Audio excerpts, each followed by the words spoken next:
Maybe I honestly wouldn't want to have to make this particular video, but to be completely and utterly honest with you all guys, I'm just truly fed up with everything.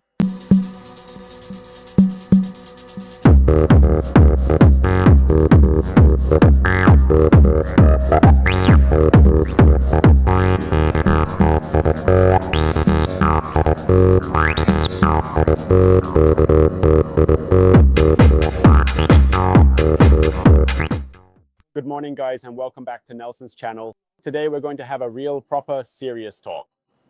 We're going to discuss a pretty hot topic, the mess that here in 2025 surrounds the word techno. Because let's be honest, when someone says come to a techno party, they don't even know what the hell they're talking about. Myself included, probably. Quick disclaimer, this video is just my personal opinion based on my experience as a DJ, as someone who's been a regular club goer for years now, and as an event organizer with Free Techno Valley, our crew by Susina in the province of Turin. Second disclaimer, I won't be talking about legendary DJs, the masters who made Italy historic for electronic music like Claudio Diva, Coccoluto, or Maurizio Benedetta, and so on, for the simple reason that it wasn't my era. It's not really my area of expertise. In fact, the only times I got to listen to them were at events like Remember Farazar, Remember Ultimo Impero, held for example at the Chalet or other clubs, you know. But it's not really my thing. I'll stick to telling you about what I've personally experienced, starting from 2016 or so when I began going to clubs. Let's say I'm talking about today, about what I experience every weekend under the speakers. The term techno has become a catch-all, guys. It's like a wild card word. It's a bit like saying pizza. Everyone likes it. There are thousands of flavors, but some of them you might even hate. There are people who call trance with broken bass lines techno, and others who use the term for anything that has a 4-on-the-floor kick. But if we want to talk seriously, nowadays in 2025, what's most popular, what people refer to as techno, is actually a subgenre, hard techno. It's the main trend that's blowing up in clubs and even at festivals. Take, for example, a top DJ and pioneer of this subgenre, Phantasm. Wherever he goes, he sells out. This is because nowadays techno is huge, the kind of techno that most techno listeners are into. But let's take a quick step back, a dive into the past, just something brief. 2021, 2022, 2023, okay? Mainstream techno was always kind of hard, yes, but the tempos were a bit slower than what we typically have today. And on top of that, it often had a good, strong dose of acid, a genre that I still personally enjoy playing myself. I like melodic, acid, a mix between acid, melodic, ambient, stuff that, let's say, I consider much more artistic than just a hammering beat that goes on and on. But obviously that's just my personal opinion, guys. Don't take it the wrong way. It's just how I feel, okay? Going back to those years, we can say that at the time you could find DJs like 9Volt9, Luca Aglielli, or Kange Master at the console. All things considered, Kange Master is still riding the wave today, just like Luca Aglielli, but we can say that we don't see them as often as we used to. That's because their style has declined in popularity. Then there's, for example, Luca Aglielli, who continues to stay in the game, just like Kange Master actually, because they shape their sound according to the current trends, and that's absolutely the right thing to do. If we listen to Luca's productions from a few years ago and then to his latest ones, you'll clearly notice the difference, basically. Let's say that back then, this music, this techno was aggressive, but in some way I could also sense a bit of intelligence in it, if you know what I mean. And now we come back to the present day, as we mentioned earlier. We gave this brief mention of Phantasm, which is this very pounding hard techno with heavily distorted bass. It sounds like a cross between hardcore and industrial, with tempos around 160 BPM. Honestly, that kind of stuff is crap to me. I'll say it straight. I think hard techno is crap. The fact that this music was played in Turin for such a long time was simply because it was the trend, and I played the records that worked for the crowd. But in fact, these days you hardly see me at the console in Turin anymore, guys. I mean, really, you hardly see me at the console anymore. It's not that Free Tech doesn't throw parties. We have events in collaboration around Turin in the Susa Valley. I'm not saying every weekend, but we do at least 2 or 3 collaborations a month. But where's Nelson? I'll explain it to you right away. Nelson got fed up with doing something that isn't really his thing. And later we'll talk about my personal style and what I actually enjoy playing. But now I'd say we can touch on the possible future that might await mainstream techno. Because in my opinion, we're about to be swept up by a lot of vibes related to bounce techno, to hard bounce techno, even faster styles, 160, 170 BPM. A clean kick, I have to say. A clean kick, so not distorted or saturated, but at the same time, it really recalls techno with a hood. So like rave music, but it's a very funky sound, sonically speaking. In short, if you don't know hard bounce, I recommend checking out some videos where, for example, XOXO is singing. Just type hard bounce XOXO on YouTube. Maybe I'll leave her video link below in the description. Here, there's a mix between a DJ playing and a singer who literally says, "Fuck my ass, live" in English. And this mix of things is killing it, meaning that sonically the music itself is super cool. Then add in a hot girl saying provocative phrases into the mic while slapping her own ass.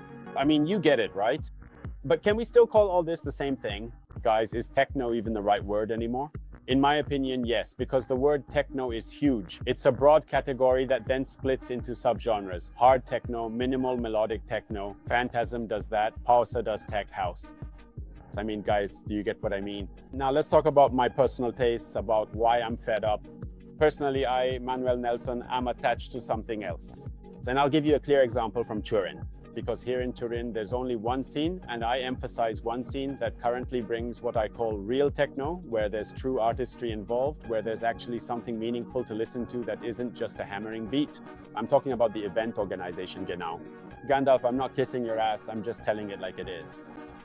Let's say that Genau here in Turin offers a sound that's closer to the Berlin style, so to speak. It has a cleaner techno, slower, 130, 140 BPM, melodic, meaning it's acidic, but also melodic. It's a weird thing, guys. Think of DJs like, I don't know, Kobosil, Basmoy, Freddie K. I could show you a couple of records like from Alarico, The Lady Machine, Amotic, or even Norbach. I mean, guys, Genau has brought music to Turin that is, come on, thank you. Really top level stuff, artistic stuff. And because with them, with this event organization, techno isn't just about pounding beats, it becomes an atmosphere, a storytelling, a kind of sonic personality, if you will. And if we're being completely honest, guys, no one can really explain true techno to you. You feel it inside, it's something you have to like yourself, okay? It took me years, in the sense that by now I've been following Genau and I appreciate what they do, and I'd like in some way to collaborate with them through Free Techno Violet, through my own little event organization, because when it comes down to it, Genau is what best reflects my vibes and what I think about electronic music. Anyway, to wrap up this video, I'd say that in the end, in my opinion, nowadays it doesn't even make sense to say this is techno, this isn't techno, this isn't. Because every artist brings with them their own set of influences: industrial, electro, trance, EDM, hardcore.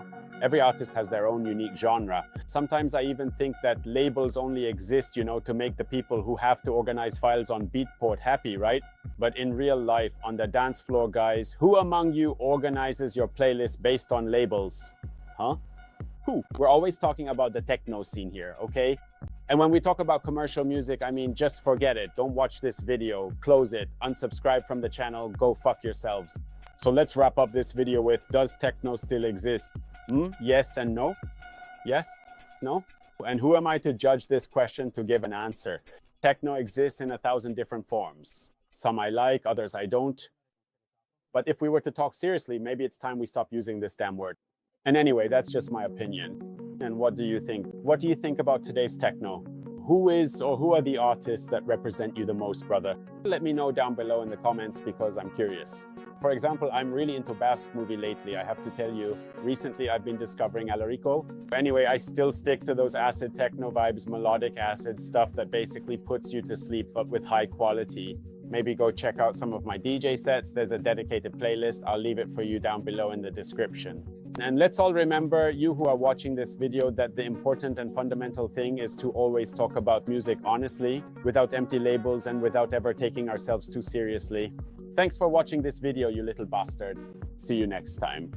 It is with great anticipation that I look forward to our next encounter. The prospect of seeing you again in the near future fills me with immense joy and a sense of eager expectation. Whether it be for another engaging discussion, a shared activity, or simply to catch up on life's latest developments, the thought of our upcoming reunion is truly delightful. I am confident that our paths will cross again very soon, and I eagerly await that moment. Until then, please take care and know that I am already counting down the days until we can meet once more. The time between now and then will undoubtedly pass quickly, and before we know it, we will be together again, sharing laughter and creating new memories. I am genuinely excited for what our next meeting will bring and the opportunity to reconnect. So yes, I am very much looking forward to seeing you again in the very near future, and I send my warmest regards until that time comes.